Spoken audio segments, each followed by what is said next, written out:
des raisons évidentes, la scène suivante sera accélérée. Sinon, on risque de se faire...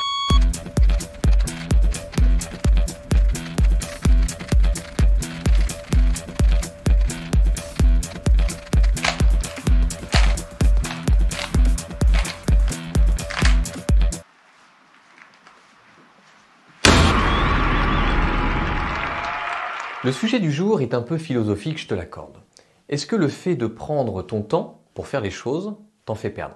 On va aborder ça d'un point de vue entrepreneur, évidemment. Mais d'abord, le générique, pendant lequel tu as le choix de t'abonner ou non à la chaîne, voire d'activer la cloche pour être notifié des prochaines vidéos.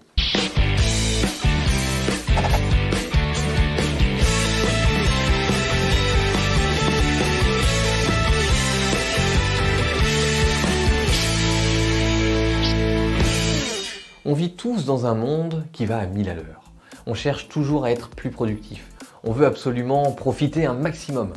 Si l'on regarde l'évolution des dernières décennies, ça fait même presque peur à quel point les découvertes s'accélèrent. Le souci, c'est qu'en tant qu'entrepreneur, tu deviens de plus en plus exigeant sur ta quête de liberté. Tu te retrouves à bosser comme un fou pour atteindre ton objectif et mériter ta nouvelle vie. Tu cherches l'outil parfait qui peut faire le travail mieux et encore plus vite. Comme cet aspirateur de nouvelle génération qui aspire encore mieux que le modèle de l'année dernière, qui aspirait pourtant déjà bien. On dirait le sketch de Coluche avec la lessive qui lave plus blanc que blanc. Moi j'ose plus changer de lessive, j'ai peur que ça devienne transparent après. Pour tout avouer, je ne déroge pas à la règle. Moi aussi je cherche souvent la performance. Un meilleur clavier pour écrire plus vite, un plugin pour regarder les vidéos plus rapidement et en consommer plus, une méthode pour lire plus vite. Mais pourquoi faire ? Pourquoi absolument vouloir aller plus vite? De toute façon, le monde ira toujours plus vite que toi. Tu ne pourras jamais regarder tous les films qui t'intéressent, ni consommer toutes les formations ou livres que tu as envie de lire. Quand bien même tu consacrerais ta vie à ça, tu n'auras jamais assez de temps pour tout appliquer. Même chose si tu es un passionné de tout comme moi. Impossible en une seule vie de tout apprendre et de tout faire.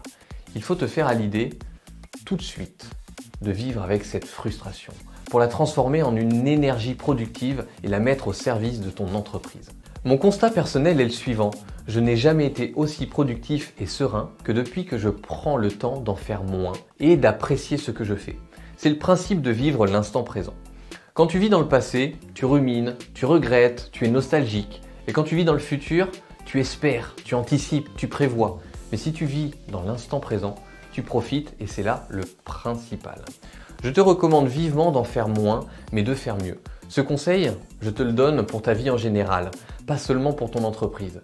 Voici donc les 3 bulles dans lesquelles je te propose d'en faire moins, mais mieux pour profiter et impacter ta vie. Bulle numéro 1, toutes les choses que tu fais seul dans ta vie, qui ne concernent que toi, des actions banales ou non du quotidien qui ne nécessitent pas forcément d'interaction sociale. Quelques exemples pour que tu visualises bien.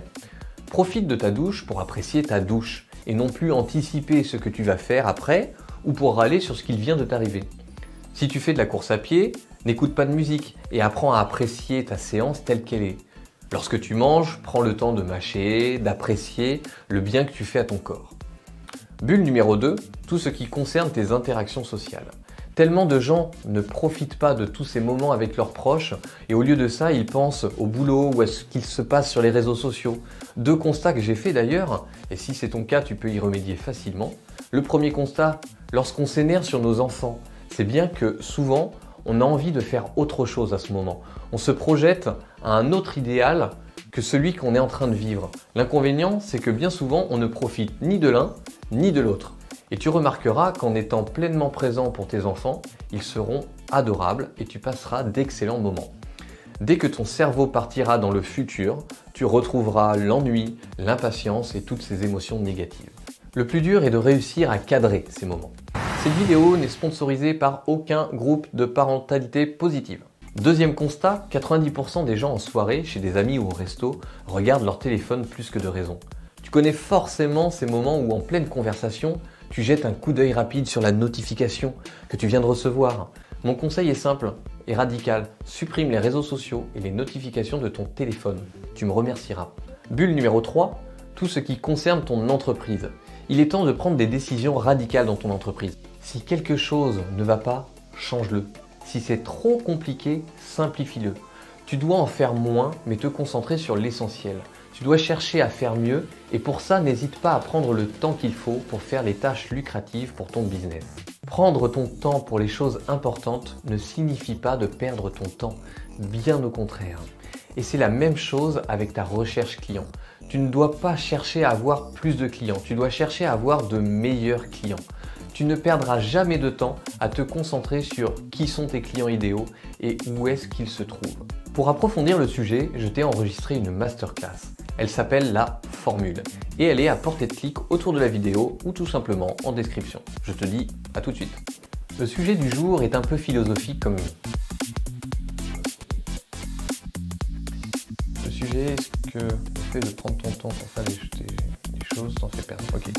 N'hésite pas à prendre du temps, le temps qu'il faut sur les... Ah, tu m'as perdu. Tu jettes un coup d'œil rapide sur la notification que tu viens de recevoir.